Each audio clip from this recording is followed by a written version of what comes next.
Welcome digital hearing aid centre. आज हम बात करेंगे कि हेयरिंग एड को ख़रीदने का तरीका क्या है, किस तरीके से ख़रीदा जाए और कब ख़रीदा जाए और पूरा प्रोसेस क्या है एक हेयरिंग एड को लगाने का। तो इससे पहले आगे बात को शुरू करें, आप चैनल को सब्सक्राइब कर दीजिए। चैनल को प्लीज़ सब्सक्राइब कीजिए जिससे कि आपको ऑल लेटेस्ट वीडियो जो भी मैं डालूँ या पुराने वीडियोज़ हैं आप आराम से देख सकें। और अगर आपको किसी तरह का कोई भी हेयरिंग एड चाहिए दिल्ली के अंदर तो आप मेरे को कांटेक्ट कर सकते हैं। मैं एक होलसेल डीलर हूँ, हर तरह का हेयरिंग एड रखता हूँ और एक अच्छे रेट पे आपको हेयरिंग एड प्रोवाइड कर सकता हूँ। तो अब बात करते हैं, सब्सक्राइब करिए। उसके बाद मैं बताना चाहता हूँ आपको हेयरिंग एड कैसे लें। सबसे पहले आप अपने सिम्टम्स को देखिए, अपने लक्षण को देखिए, किस तरह से आपको लगता है कि आपको ऊंचा सुनाई देता है। क्या आप ग्रुप डिस्कशन में बैठते हैं तो नहीं सुन पाते, जहाँ पे शोर होता है आपको क्या बातों को दोबारा दोहराने की ज़रूरत पड़ती है दूसरों को? क्या आपको टीवी का वॉल्यूम नॉर्मल लोगों से ज़्यादा तेज़ करने की ज़रूरत पड़ती है? क्या आपको बात सुनने के लिए ज़्यादा आगे जाना पड़ता है लोगों की तरफ? तो ये कुछ लक्षण हैं जो हेयरिंग एड लगाने की तरफ जाते हैं।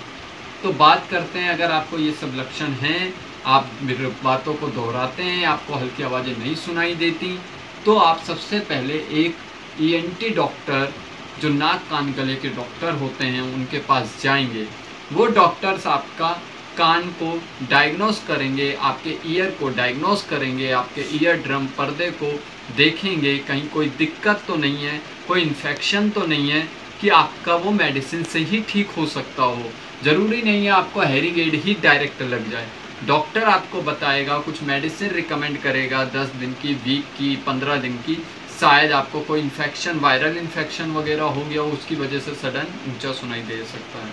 तो आप डॉक्टर से कंसल्ट करेंगे, डॉक्टर आपको मेडिसिन देगा, उसके बाद हो सकता है आपकी सुनाई की ठीक हो जाए। अगर फिर भी ठीक नहीं होता तो डॉक्टर आपको एक टेस्ट लिखता है जिसको PTA टेस्ट कहते हैं, pure tone audiometry test. Pure tone audiometry test एक कान की जांच होती है कि आपको कितना लॉस और किस तरह का लॉस हुआ है। वो टेस्ट कराएंगे आप, उससे आपका डायग्नोस होगा कि आपके कान के सुनने की क्षमता कितनी कम हो गई है। तो वो टेस्ट बहुत ज़रूरी होता है, उसके बिना आप कोई हेयरिंग एड मत लीजिए, क्योंकि उस रिपोर्ट के ही बिहाफ पे आपकी हेयरिंग की पावर पता चलेगी। तो वो टेस्ट कराने के बाद आप डॉक्टर से पूछ सकते हैं, अगर वो हेयरिंग एड प्रोवाइड कर रहे हैं तो उनसे ले सकते हैं, नहीं तो उसके बाद डॉक्टर का काम ख़त्म हो जाता है, आप एक ऑडियोलॉजिस्ट के पास जाते हैं। ऑडियोलॉजिस्ट आपकी रिपोर्ट देख के आपको हेयरिंग एड डिसाइड करता है कि आपको किस तरह का और कैसा हेयरिंग एड लगना चाहिए। रिपोर्ट के ही हिसाब से हेयरिंग एड लगता है। ऑडियोमेट्री रिपोर्ट देख के ही पता चलता है कि माइल्ड लॉस है या मॉडरेट लॉस है या सीवियर ज़्यादा ख़राब हो चुका है या ख़राब से भी ज़्यादा ख़राब हो चुका है, वो पता चलेगा आपकी रिपोर्ट के हिसाब से। तब आपको ऑडियोलॉजिस्ट रिकमेंड करेगा कि इस तरह का हेयरिंग एड आपको लगेगा। तो ये था हेयरिंग एड लगाने का एक तरीका।